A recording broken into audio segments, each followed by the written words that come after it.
run into this. The guy right ahead of me had told the coach that he had an upset stomach and to get his tail back in line because everyone was going to tackle on this day. So now I'm number one. Ralph's across from me. He's got a football in one arm. I'm in good football position. Shoulder width apart, feet are shoulder width apart.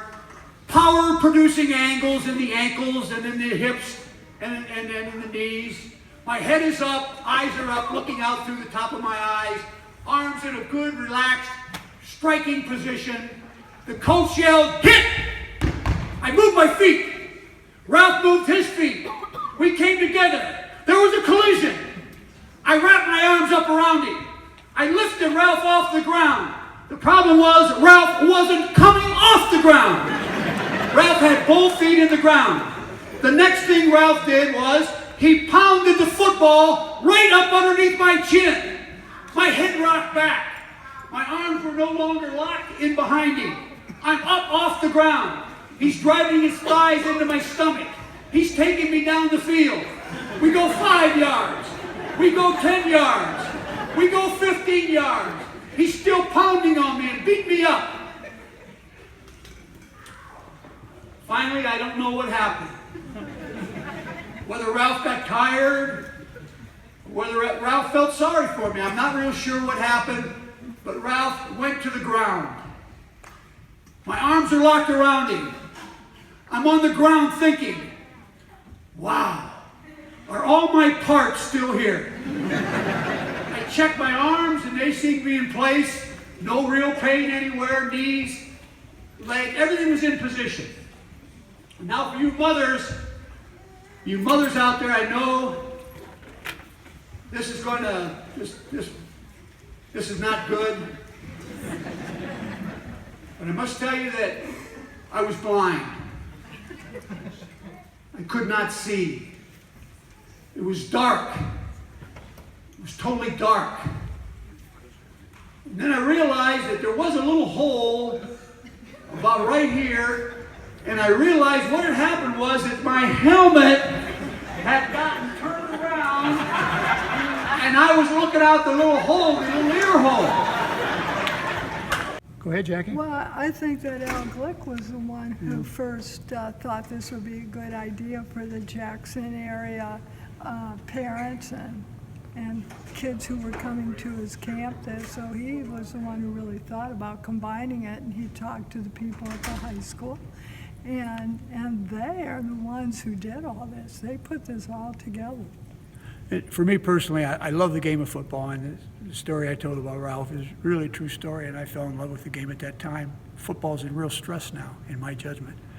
There's a lot of misinformation out there, and there's a lot of decisions being made about playing football and not playing football without all the facts. And we talked to Al about that, and Al jumped all over that. He said, why don't we put something together for an hour at Jackson High, call it a celebration of football, and talk about the game of football and the safety measures that have been made in the game of football and testimonials from those in and around Jackson that can talk about playing the game and why they're so proud that they have played it and sharing all the joys of football. Now, what makes you so passionate about football still?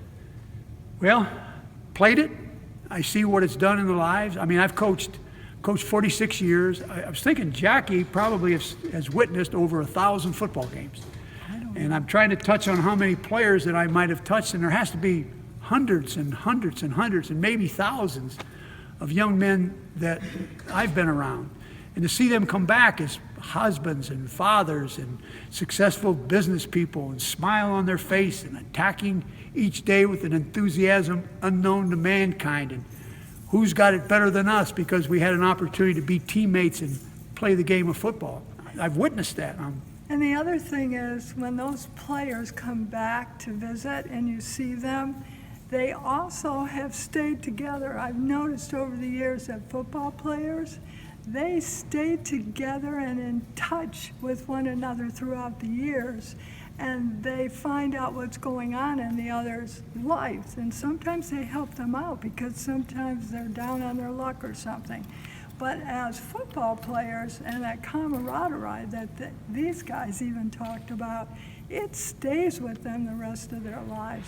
I think that's important, and that's whether you go through football in the NFL or not, even if you do it through high school. If you have that experience of being on a team and having people believe in you, and something I forgot to mention is you learn to leave your ego when you cross into the football locker room.